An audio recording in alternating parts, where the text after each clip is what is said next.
vérité. C'est ça qu'il te dit. Il te dit pas que tu es obligé d'accomplir tout le temps. Ça aussi, bien sûr. Mais si tu dis un concept qui n'intègre pas le poids de qu'est-ce que ça engage dans la vie, il manque à la vérité. Et ça, c'est vrai dans tout, dans ce varquet, dans tout. Dans un pile plus long que ça. Et même pour arriver à l'halakha aussi, à un moment, je vais manquer de la vérité. C'est-à-dire, mon chemin pour arriver à l'ibadé el cheta aussi, il est plein d'embûches. Bien sûr. J'aurais plein de stasimes à droite à gauche. Dans tous les cas, il faut. L'idée ici, c'est que la vérité n'est vérité que si elle est capable de s'habiller d'un engagement. C'est ça qu'il dit ici. Si elle ne s'habille pas d'un engagement, si elle n'a pas le poids de l'engagement, le poids de que ça m'entraîne à faire quelque chose, il manque à la vérité. Alors tu peux poser la question, pourquoi ? Pourquoi est-ce que c'est si important cette notion de ilchata, d'aliber l'ilchata ? Ça veut dire parce que c'est vrai que sinon ça reste au niveau du concept. Et alors ? Ça reste au niveau du concept, c'est très bien. Les anges, ils sont au niveau du concept, ils n'ont pas de problème. Pourquoi est-ce que la libé d'ilchata est si fondamentale à la vérité elle-même ?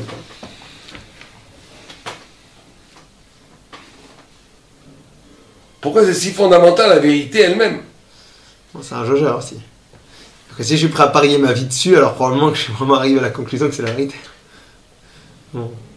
Oui, mais c'est plus que ça. C'est parce que toute la raison de la création, d'après le Maharal et d'après le Rizal et d'autres, c'est justement de pouvoir de faire rentrer la lumière divine le plus loin possible dans la matière. C'est ça la supériorité de l'homme par rapport à l'ange. C'est qu'il y a une possibilité d'intégrer du sens dans quelque chose qui était presque dénué de sens, qui est la matière opaque. On dit que la mer rouge, elle s'est ouverte, et Onkolo aussi traduit que les eaux, elles sont devenues intelligentes. Elles sont devenues, il emploie un mot, j'ai oublié le mot, Omar Kima, elles sont devenues Kachama. L'eau, c'est la matière. C'est-à-dire que le phénomène même de Kriyat Yam Souf et de Natan Torah, c'est de pouvoir donner une intelligence à la matière. C'est ça la finalité elle-même du concept. C'est qu'un concept qui resterait sans son engagement dans le monde est un concept qui est Netia Mina Emet, il est un peu séparé, il est un peu, même s'il y a un mérite, il n'est pas dans la vérité absolue, puisqu'il n'a pas Emet, Aleph, même Tab. Aleph, Ab, première lettre, même celle du milieu, Tab, là, il n'a pas la possibilité d'englober jusqu'au bout au bout du bout. C'est pour ça que la Torah a cette obsession de donner un sens halachique à toute chose.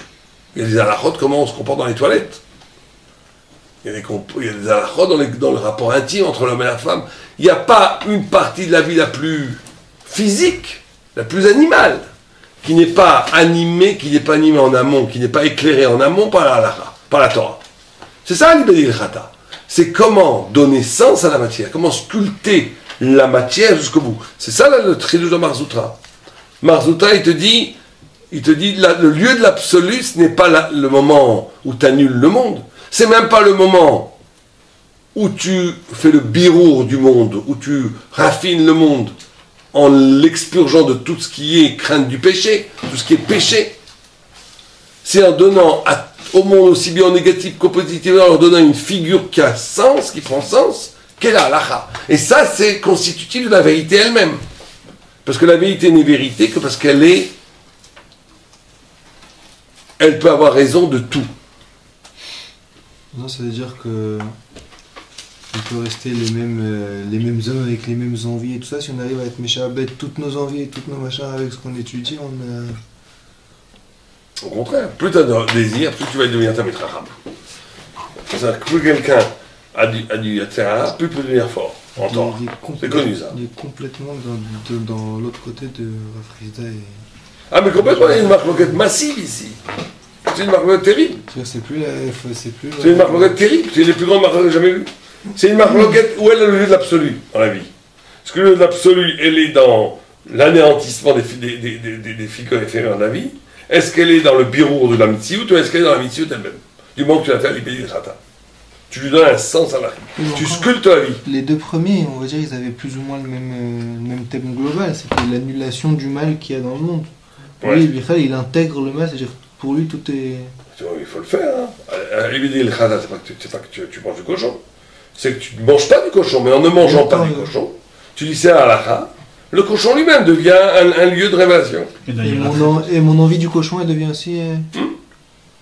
Bien sûr. Si tu es... Mais bon, après, il y a des niveaux. Hein. Oui. Ça dépend. Il y a un mérite de faire, il y a un mérite d'être.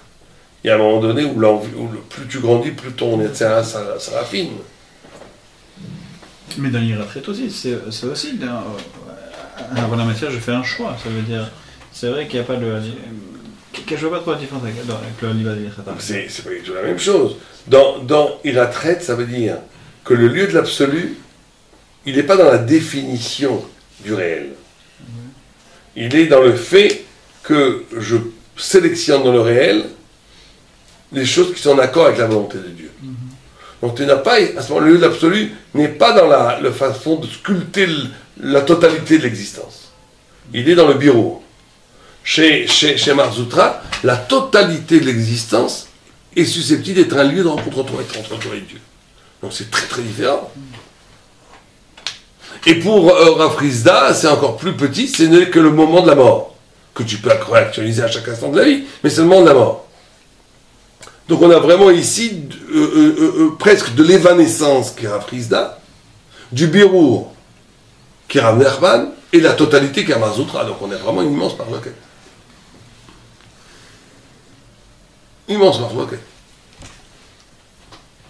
Bon, on va arrêter là parce qu'on va essayer de respecter les heures, parce qu'après c'est trop long.